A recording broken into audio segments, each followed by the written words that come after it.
तो आज हम उपस्थित हुए हैं प्रश्न के साथ। प्रश्न साइकोलॉजी से संबंधित है।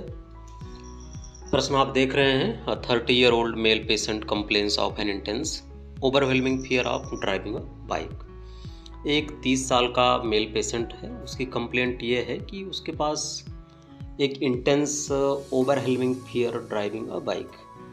वो बाइक को ड्राइव करने को लेकर के बहुत ही परेशानीपूर्ण डर से भरा हुआ है, बहुत ज़्यादा डरा हुआ है। The patient does not go for shopping. और इस तरह मरीज ना तो शॉपिंग के लिए जाना चाहता है, ना ही किसी अपनी जॉब के लिए जाना चाहता है। अनलेस समवन ट्रांसपोर्ट हिम, जब तक कि कोई उसे ले नहीं जाता है उस स्थान पर जहाँ वो जाना चाहता है। यानी खुद ड्राइव करके जाना नहीं चाहता। इस बात को लेकर के वो बहुत डरा हुआ है। वो इंटेंस ओवरवेलमिंग फियर में है। The fear has disrupted all elements of the patients life. और उसके इस डर ने उसके जीवन के कई पहलुओं को, कई एलिमेंट को डिसरप्ट कर दिया है, इधर उधर कर दिया है, असंगठित कर दिया है। He has few social contacts. और उसके परिचय भी, संपर्क भी लोगों से बहुत कम रह गए हैं इन्हीं चीज़ों की वजह से। Which of the following is the most appropriate treatment plan for this patient.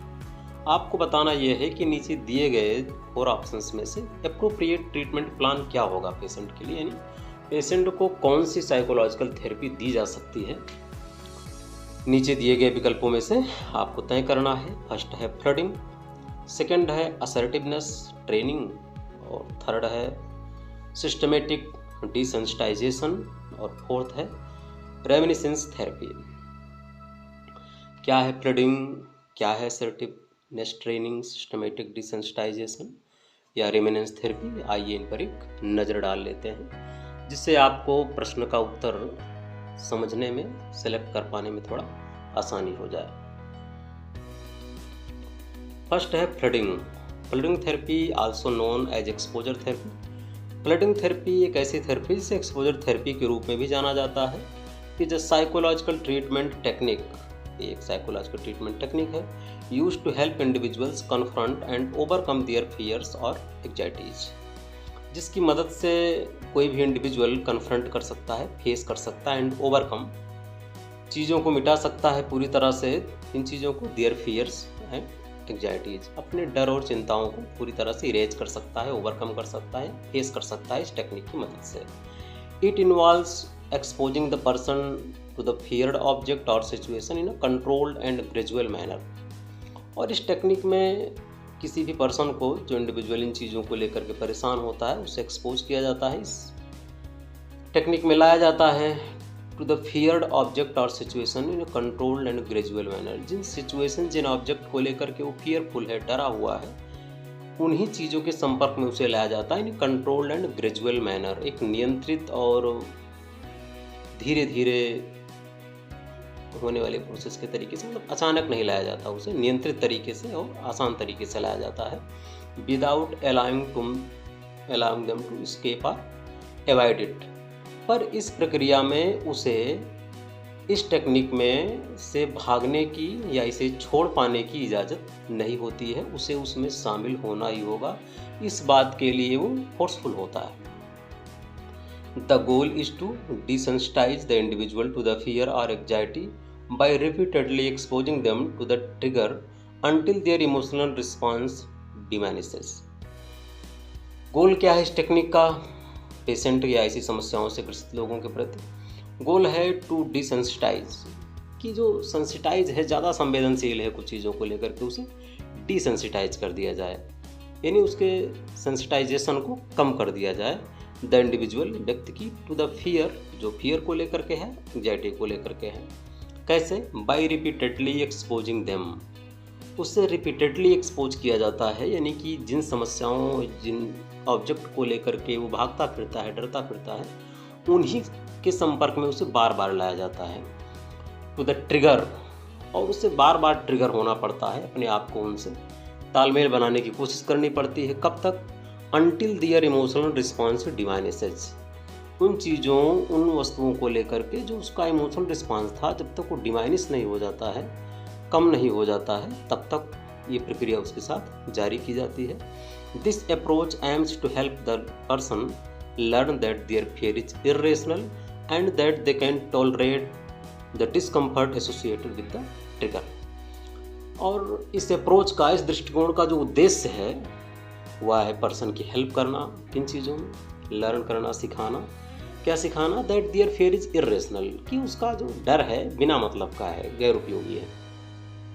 And that they can tolerate, और इस तरह से वो टॉलरेट कर सकता है या करने की कोशिश करता है the discomfort associated with the trigger. Trigger यानी चीज़ों के प्रति जो फ्लडिंग टेक्निक में बताया जा रहा है उनके प्रति पेशेंट का स्वयं को तैयार करना ही, स्वयं को इस बात के लिए सहमत करना कि जो कहा जा रहा है, जो बताया जा रहा है वो हमारे लिए बेहतर है, वो स्वयं को ट्रिगर करना है, ऑन करना है, स्टिमुलेट करना है किसी बात के लिए। तो जो डिस्कम्फर्ट है ट्रिगर को लेकर के उसके मन में, उसको टॉलरेट भी करने की सीख दी जाती है उसी। ये प्रक्रिया होती है फ्लडिंग में। असर्टिवनेस ट्रेनिंग क्या है? Assertiveness training is a therapeutic technique in which in psychology that helps individuals develop the skills to express their thoughts, feelings and needs in a clear, confident and respectful manner. Assertiveness training एक training technique है, therapeutic technique भी है, is a psychology that helps individual to develop the skills. इसमें individual को एक नई skill develop करने के लिए मदद की जाती है, टू एक्सप्रेस देयर थॉट्स, जिसमें वो अपनी बातों को, अपने विचारों को, फीलिंग्स को, नीड्स को क्लियर कर सके, कॉन्फिडेंटली बोल सके, रेस्पेक्टफुल मैनर से बता सके। यानी कुछ लोग ऐसे होते हैं जो मन में बहुत संकोची किस्म के होते हैं, उनके लिए टेक्निक लागू होती है। This technique aims to strike a balance between passive behaviour. इस टेक्निक की मदद से एक बैलेंस बनाया जाता है जो उसका पैसिव बिहेवियर होता है, यानी कि नॉट एक्सप्रेसिंग वन सेल्फ, जिसमें खुद के बारे में कुछ कहना नहीं चाहता है। एंड एग्रेसिव बिहेवियर, या फिर ज़्यादा अग्रेसिव हो जाता है कहते समय, aggressive one self in a hostile manner, बहुत गुस्से में बताता है कोई चीज़ों को, आक्रामक होकर के। Through assertiveness training individuals learn how to communicate effectively. और असर्टिवनेस की ट्रेनिंग की मदद से किसी इंडिविजुअल को ये बताया जाता है कि कैसे हम इफेक्टिवली कम्युनिकेट हो सकते हैं, प्रभावत्मक तरीके से बातचीत कर सकते हैं किसी के साथ। सेट बाउंड्रीज, बाउंड्री कितनी सेट की जाती है, लिमिटेशंस होती हैं, बात को हमें किस मैनर में कहाँ तक कहना है। से नो एंड अप्रोप्रिएट, और अगर आपको उचित लगे तो आप नो मना भी कर सकते हैं, ना भी कह सकते हैं। And stand up for their rights without infringing on the right to the others, और अपने राइट्स के साथ स्टैंड अप, खड़े रहना चाहिए हमारे जो अधिकार हैं उनके प्रति, without infringing on the rights of others, लेकिन किसी दूसरे के अधिकारों का उल्लंघन किए बिना हमें अपने अधिकारों के प्रति सजग रहना चाहिए, स्टैंड रहना चाहिए। This can lead to improve self-esteem, better interpersonal relationships and reduced anxiety in social situations।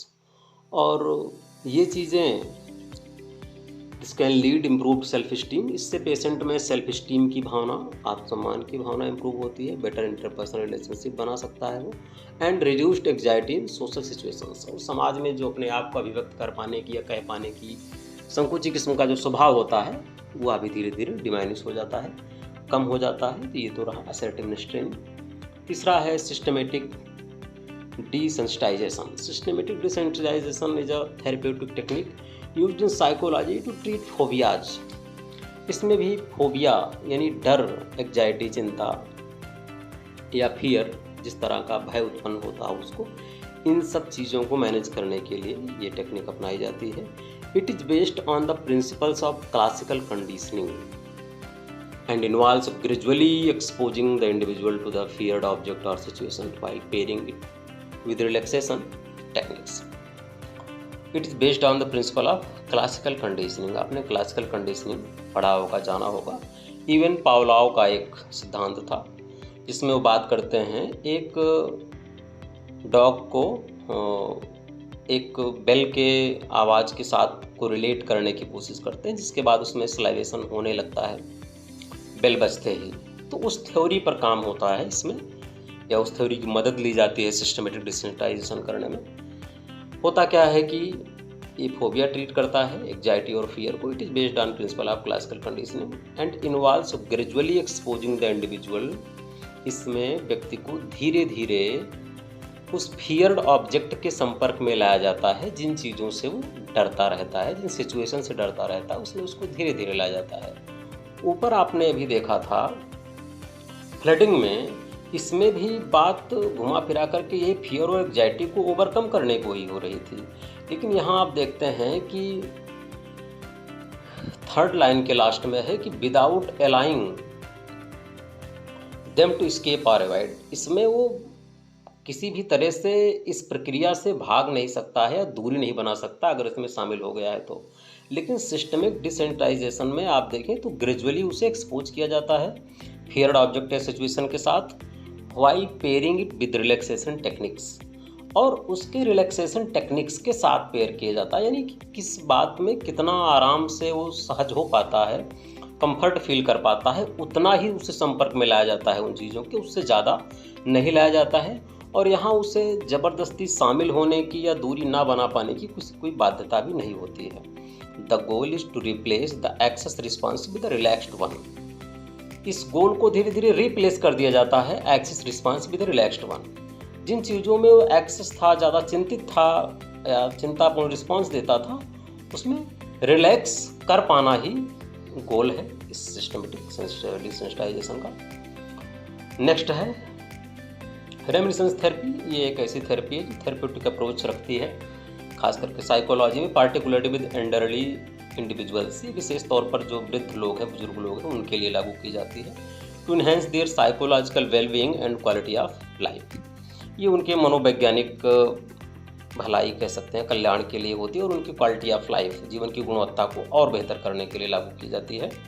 It involves encouraging individuals to recall and share memories and experiences from their past. इसमें कोई भी इंडिविजुअल इन्वॉल्व होता है कि उसको involve किया जाता है, इनकरेज किया जाता है कि वो रिकॉल करे, याद करने की कोशिश करे, जो याद आ रहा है उन मेमोरीज को शेयर करे, एक्सपीरियंस फ्रॉम देयर पास्ट, जो बीते अनुभव हैं उनको भी साझा करे।